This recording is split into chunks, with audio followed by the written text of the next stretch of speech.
Régis Judico, bonjour. Bonjour. Vous êtes un ancien parlementaire, député honoraire, comme on dit, lorsqu'on a fait 3 mandats.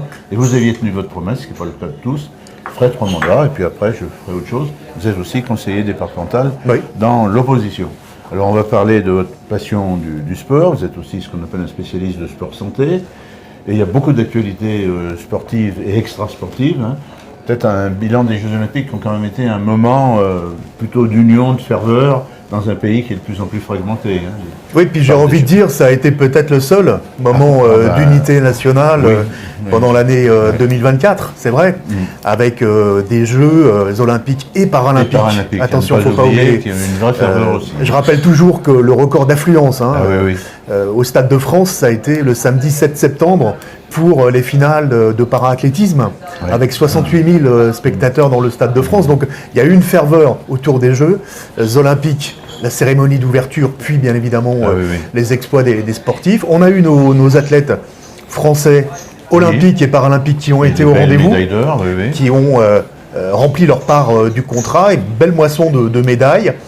Et derrière, ça a été la douche froide, puisqu'après ces très très beaux jeux, qui ont été une réussite organisationnelle, reconnue par tous, avec un budget au moins sur la question du comité d'organisation à l'équilibre, et bien à la rentrée, il y a eu ces annonces sur la question du budget des sports qui était en contradiction totale avec l'élan et l'héritage qu'on souhaitait donner à ces Jeux en termes de pratique d'activité physique et sportive. On va en parler du budget des sports. Un mot quand même sur les retombées qui ont eu lieu sur un plan associatif et sportif, où j'ai lu dans la presse nationale qu'au niveau tennis de table, au niveau natation, il y avait beaucoup de demandes d'adhésion alors que c'était un peu statique. Oui, tout à fait. À la rentrée, on s'y attendait. Alors, est-ce que ça a été suffisamment anticipé par les pouvoirs publics? C'est une autre question.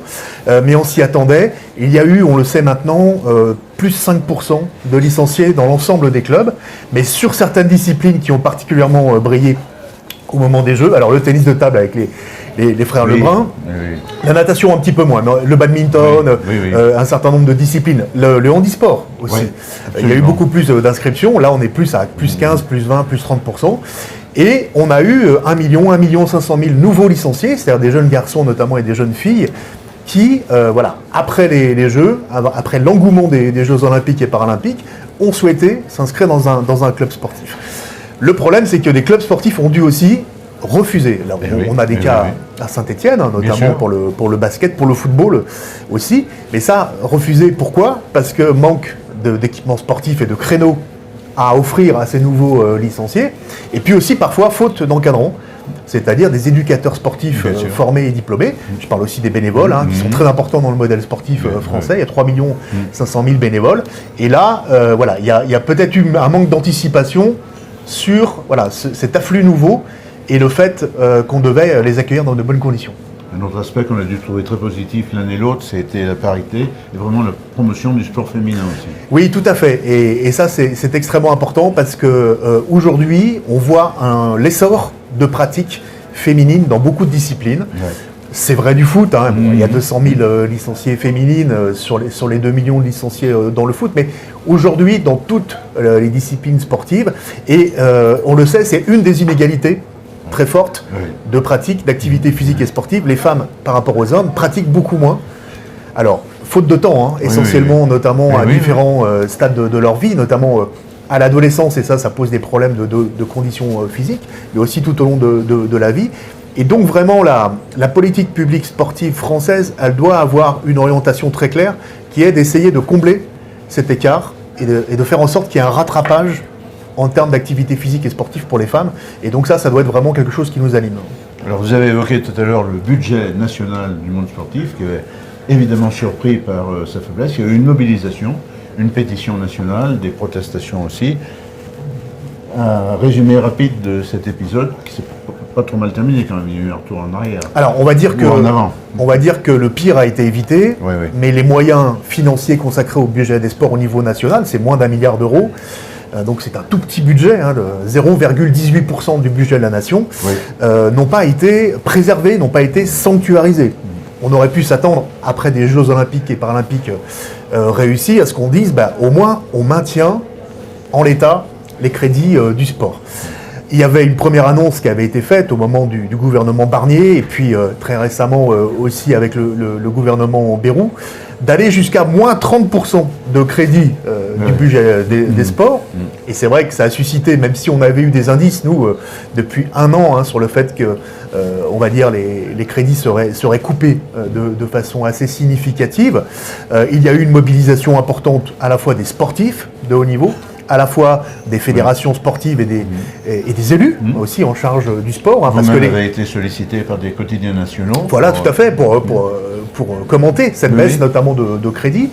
Les élus en charge des sports aussi dans les collectivités, parce qu'il faut voir qu'il y a aussi une baisse aussi pour les collectivités, et ça a un impact aussi sur le sport au quotidien, et notamment dans les clubs sportifs pour le budget de fonctionnement et pour les équipements. Et donc il y a eu une bonne mobilisation, et finalement, alors c'est pas une baisse de 30% des crédits, mais c'est une baisse de 15%. Ça représente quand même un peu plus de 100 millions d'euros, 130 millions d'euros en moins pour le sport sur un budget de 900. Vous voyez quand même que ce n'est pas un signal très encourageant et très positif à la sortie des Jeux en termes d'héritage. Il n'y a pas d'héritage budgétaire, on va dire, il y a même plutôt une baisse.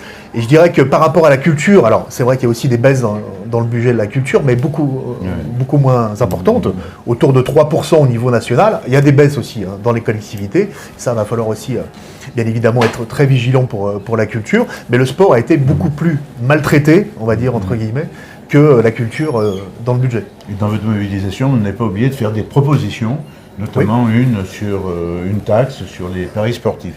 Oui, alors, les paris sportifs, je connais bien ces sujets-là parce que j'ai eu à les traiter comme parlementaire. Oui. L'addiction aux jeux d'argent et de hasard, mais le fait est qu'aujourd'hui, les Français jouent de plus en plus. Oui, alors, les jeux de grattage, les jeux de tirage, de la Française des Jeux en particulier, mais aussi les paris sportifs. Et donc les paris sportifs dans les établissements physiques, mais aussi en ligne. Et l'an dernier, en 2024, il y a eu énormément de paris supplémentaires, notamment avec les Jeux Olympiques et Paralympiques, mais aussi avec les championnats d'Europe de football. Plus 25% de paris sportifs. Et donc il était, je trouve, judicieux de dire il y a plus de paris sportifs, cette taxe, il y a une taxe affectée au financement du sport, on l'augmente. Et donc c'est ce qui s'est passé, il y aura 80 millions d'euros supplémentaires grâce à la taxe sur les paris sportifs, même si on pourrait faire encore mieux. Mais c'est bien que... Et là, on peut imaginer que ça passe plutôt bien dans l'opinion publique. Ce qui aujourd'hui est une addiction quelque part avec les jeux de paris sportifs, reviennent au sport quelque part derrière. Donc il y a quand même une justice de ce point de vue-là. On ne va pas oublier l'actualité politique, vous vouliez notamment nous parler un petit peu du dernier conseil municipal de Saint-Dizier, c'est tenu il y a quelques semaines. Maintenant, il y a des conseils municipaux uniquement tous les 2 mois. Oui, vous savez que M. Perdriau, lors des derniers conseils municipaux, à chaque fois annonce des révélations sur ses propres affaires, puisqu'il est triplement mis en examen, alors pour chantage, détournement de fonds publics et association de malfaiteurs, ce qui est quand même un cas unique aujourd'hui dans les collectivités et chez un élu local. Bon, on va laisser la justice se dérouler, on espère le plus vite possible, malgré les manœuvres dilatoires des avocats de M. Perdriau pour faire reporter l'échéance, mais je pense que la justice passera et elle sera relativement implacable. Mais voilà, il annonce des révélations et jamais il ne fait ces révélations. Mais il parle par insinuation, avec des propos très insidieux. Et lors du dernier conseil municipal, il a dit voilà, j'ai un opposant qui est très virulent, très critique, proche de vous, Madame Dumestre, donc conseillère municipale d'opposition socialiste, qui aujourd'hui a son nom dans le dossier judiciaire et son nom ne devrait rien avoir à y faire. Alors, je voudrais... Et il a annoncé des révélations. Oui, je voudrais profiter de votre émission, maintenant que l'instruction est terminée, pour dire que oui, mon nom est dans le dossier judiciaire et à raison, puisque bien évidemment, j'ai été auditionné par la police judiciaire en novembre 2023. Sûrement d'autres élus aussi.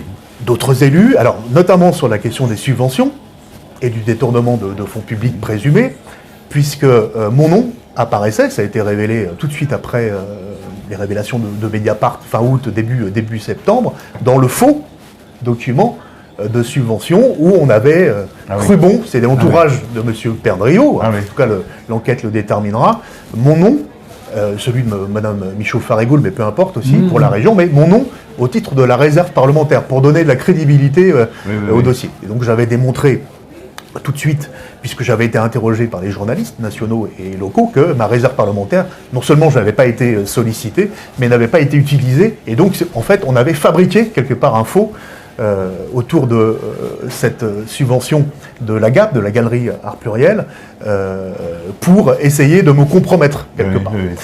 Et lors de mon audition par les policiers, la police judiciaire de Lyon, d'abord, j'ai été longuement interrogé sur qu'est-ce que c'est qu'une procédure de subvention publique.